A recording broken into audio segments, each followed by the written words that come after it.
Bonjour la famille, bienvenue pour une nouvelle petite vidéo sur la chaîne 100% Récup Nature et Autosuffisance. On est donc le dimanche 16 avril, il est maintenant un tout petit peu plus de midi. Donc on va faire une nouvelle petite vidéo une fois de plus pour vous montrer la nouvelle avancée des travaux au jardin fermier Les Mille Idées. Et en même temps, vous parler d'un outil très surprenant que je me sers assez régulièrement pour effectuer mes travaux, que j'ai rebaptisé le marteau de Thor et qui sera le titre donc de cette vidéo. Un outil vraiment rudimentaire mais exceptionnel et tellement efficace que j'ai décidé de le baptiser le marteau de Thor. Donc en premier, on va parler des bassins floraux. Donc dans ma précédente vidéo, j'ai expliqué que j'allais en faire et en finir un. Donc je vous présente maintenant sous vos yeux le second bassin floral fini et abouti. Donc voilà, les cœurs de Marie ont été implantés. Je l'ai dit une nouvelle fois dans ma précédente vidéo. Ma série de tulipes issues de la récup, tulipes rouges, jaunes et panachées, ont été maintenant implantées dans ce bassin. Donc réparties sur 2 lignes. Donc une première ici, qui va jusqu'au bout, mais qui ne fleurira pas cette année, bien évidemment. Mais les bulbes sont en terre, ça y est. Une seconde ici aussi, qu'on devine à peine, très discrète. Donc après, ensuite, les cœurs de Marie, eux, vont très bien. Et donc pour finir d'agrémenter ce bassin floral, j'ai décidé de venir, pour pepser un petit peu tout ça et récupérer de la couleur en hauteur, je suis venu intégrer des roses trémières que j'ai eu grâce à la récup une nouvelle fois.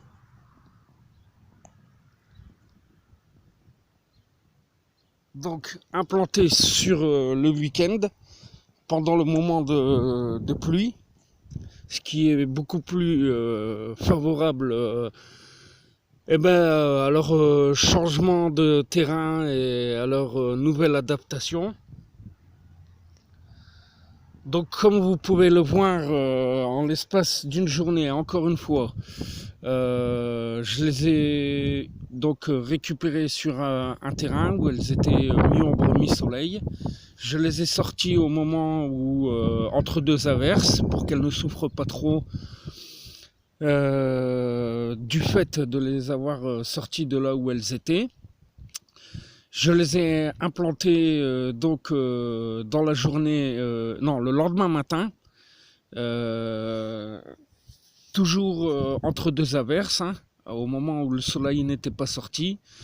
J'ai coupé les plus grandes feuilles de manière à ce que la rose trémière récupère vite en vivacité et pour pas qu'elle se fatigue à nourrir les plus grandes feuilles. Et puis là on est donc dimanche, je les ai donc plantés hier matin. Et déjà en l'espace d'une journée, les plus jeunes feuilles, c'est-à-dire que c'était des bourgeons, se sont déjà transformés en feuilles de taille moyenne. Ce qui montre clairement encore une fois que le fait d'être intervenu entre 2 averses et pas par plein soleil a été bénéfique pour elles. Et elles ont quasiment pas souffert du changement de place. Donc ensuite, la seconde opération qui a été réalisée, toujours sur ce week-end, c'est que j'ai quasiment fini mon 3e bassin floral. Donc là aussi, souvenez-vous, je l'avais montré dans mes précédentes vidéos. On avait un ensemble de briques rouges qui n'étaient pas fait. C'était juste disposé pour marquer la place et se faire un peu une idée de ce qu'on pouvait obtenir. Mais à la réflexion faite, j'ai préféré utiliser mon reste de parpaing, donc qui est beaucoup plus solide que la brique rouge et qui va pouvoir une fois de plus aussi éviter le fait que les guêpes aiment aller s'y cacher dedans, parce que le gros inconvénient de ces anciennes briques rouges, c'est qu'elles sont remplies d'une multitude d'alvéoles et les guêpes vraiment aiment et adorent profondément s'y cacher dedans. Donc déjà parce que la brique ça garde beaucoup la chaleur, alors le parpaing aussi, mais c'est un peu plus différent. Et donc moi-même quand j'ai retiré ces briques rouges, je l'ai fait par temps de pluie. Donc les guêpes restaient cachées dedans, elles ne sortaient pas parce que ce sont des insectes solaires. Donc ce qui m'a permis d'éliminer en même temps tous les petits nids de guêpes qui commençaient à s'y former. Et effectivement il y en avait vraiment beaucoup. Et donc j'ai opté pour les parpaings, même si ça diminuait un peu la longueur et la taille de ce bassin. Ça me gêne en rien au final, parce que je vais quand même pouvoir mieux circuler avec mon autoporté autour de ce bassin. Et les parpaings nous font un rendu quand même beaucoup plus esthétique. Donc même manière de procéder, hein. J'ai arraché à la main les plus grosses touffes d'herbe avec les racines. Vu que le sol était imbibé d'eau, c'était facile d'extraire les grosses touffes d'herbe et de racines. Il m'a suffi en fait par la suite de passer le motoculteur tout simplement entre deux averses. Et comme encore une fois la terre était bien mouillée, ça a été très facile pour le motoculteur d'entrer dans la terre et de faire son travail. Et ensuite, on passe le râteau pour niveler, on sort l'excédent de racines qui reste et après avec la truelle et tout ce qui s'ensuit, on procède comme une maçonnerie sèche en essayant de garder un bon niveau sur la semelle et on pose ces parpaings, on les cale, on les nivelle et on fait en sorte qu'ils soient d'aplomb pour qu'ils puissent durer dans le temps. Donc il ne me restera plus que sur ce bassin à venir combler avec du terreau. Et là pour cette partie-là, je viendrai semer que des graines de fleurs de pré. Donc un mélange divers de fleurs mellifères, donc coquelicots, etc. Tout ce qu'on peut trouver dans les prés. Je vais vraiment venir à la volée faire des semis dans la terre directement, arroser une première fois le soir et après laisser faire la nature en espérant qu'il pleuve assez derrière. Donc voilà, le troisième bassin floral est fait. Donc je suis assez content de ça aussi, hein. C'est quand même plutôt joli, le résultat est plutôt satisfaisant quand même. Et on a tout de suite un esthétique qui change du tout au tout. Et on a maintenant une partie qui commence à être vraiment aboutie et très jolie. Donc là, parenthèse faite, je vais aller vous parler un peu des outils. Alors pourquoi je vais vous parler des outils? Parce que encore une fois, on est toujours dans l'avancée des travaux. Et je voulais faire une petite parenthèse sur un marteau que j'ai baptisé le marteau de Thor, tant son efficacité est énorme. Donc matériel issu de la récup. Donc les prochaines étapes, c'est celle-ci. Donc souvenez-vous, hein, souvent dans mes vidéos, on le voit qu'il y a une espèce de chape qui est plantée au milieu ici. Avec une autre fondation qui était là mais que j'ai retirée et qui était sûrement probablement issue d'un ancien séchoir à maïs ou quelque chose comme ça, mais qui me gêne vraiment à chaque fois que je dois tondre ou débroussailler ou ce genre de choses, et que j'ai finalement décidé de démolir pour regagner un espace où il faudra tout simplement tondre sans être embêté par 10 000 contours, quoi. Donc je vais essayer de faire vite parce qu'il me reste que pas beaucoup de pourcentage de batterie. Donc j'ai commencé à démolir cette chape, comme vous pouvez le voir. À la différence près, c'est que j'utilise un outil très rudimentaire que je vais vous présenter maintenant, que j'ai baptisé le marteau de Thor, comme vous pouvez voir. Alors c'est une masse vraiment très rudimentaire que j'ai trouvée sur un chantier de récup avec un bout de manche cassé. À la base je voulais le jeter et alors je ne sais pas pour quelle raison, je me souviens même plus où je l'ai récupéré. Un outil qui paye pas de mine mais qui est très très efficace sur la destruction. Même 3 fois plus qu'une masse ordinaire quoi. Donc je ne sais pas si c'est le volume du marteau ou le poids du marteau qui est vraiment ravageur et destructeur, mais il a été difficile à dompter tellement il est lourd, un peu comme le marteau de Thor quoi. C'est pour ça que je l'ai baptisé comme ça. Donc on a vraiment un marteau très très imposant en gabarit, assez similaire au marteau de Thor, mais qui moi je trouve est très très efficace. Et quand vraiment vous le portez à une main, comparé à une massette de maçon, elle paraît vraiment ridicule à côté, ou même comparé à une masse classique, on a un gabarit hors norme. Je vais vous montrer ça.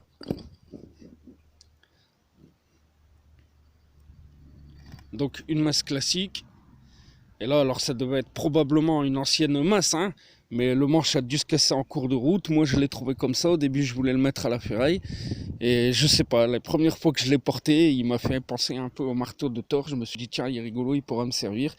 Et effectivement je me suis pas trompé, c'est vraiment un marteau redoutable par son efficacité et son poids, parce que là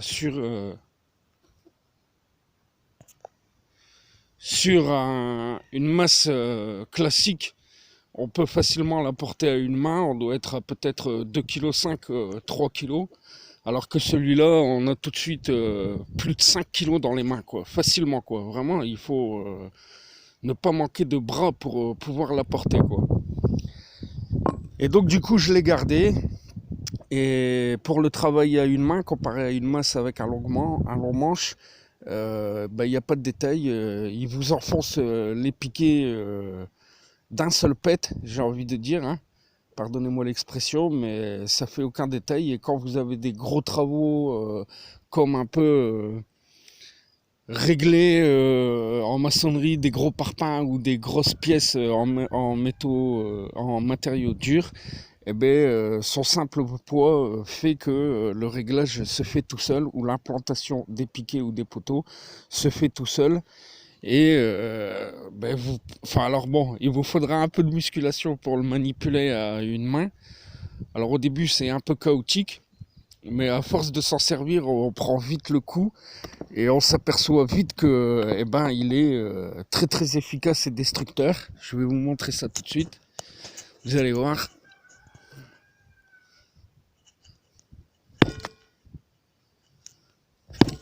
Voilà.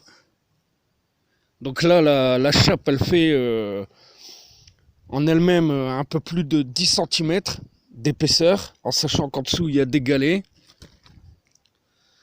Mais grâce au poids du marteau de Thor, j'ai envie de vous dire, il est hyper destructeur et il n'y a rien qui lui résiste. Alors bon, voilà, je trouvais ça un peu rigolo de faire la parenthèse ou comment je vais vous dire ça, la similitude avec le marteau de Thor, parce que vraiment en tout point il lui ressemble, et son manche qui est un peu grand. Alors je ne sais pas dans quelle matière il est, mais on voit aussi qu'il est très très vieux. On peut aussi le manipuler à deux mains, et alors là les amis, je vous raconte pas les dégâts que ça fait. C'est vraiment impressionnant, et son simple poids fait que même si vous le jetez par terre, il va tout démolir. Donc voilà pour le premier outil rudimentaire que je compare au marteau de Thor. Et ensuite, une baramine aussi que j'avais trouvé avec ce marteau. Alors je sais pas si on peut la comparer à la lance de Zeus, le marteau ou la lance de Odin ou le javelot d'un Spartiate, je ne sais pas. Mais là aussi, c'est pareil. Donc ici, on a une baramine plutôt classique, hein, qui doit faire entre allez, peut-être 5 ou 6 kilos. Et puis ben, moi, avec ce marteau, j'avais trouvé cette baramine-là qui dépasse largement les 10 kilos. Donc là aussi, au début, je voulais la jeter à la ferraille.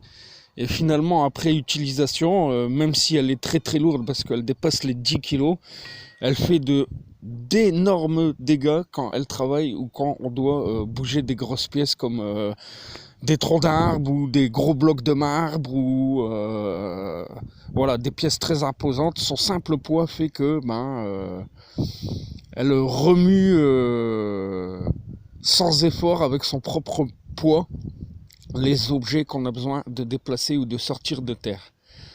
Donc bon voilà, là je m'écarte un peu du sujet, mais voilà, c'était pour un peu vous présenter où c'en était au niveau de l'avancée des travaux, une fois de plus, sur le week-end, et faire une petite parenthèse rigolote sur ce marteau de Thor qui était destiné à être jeté et qui au final me sert au quotidien dans mes travaux, tant il est original et efficace quoi.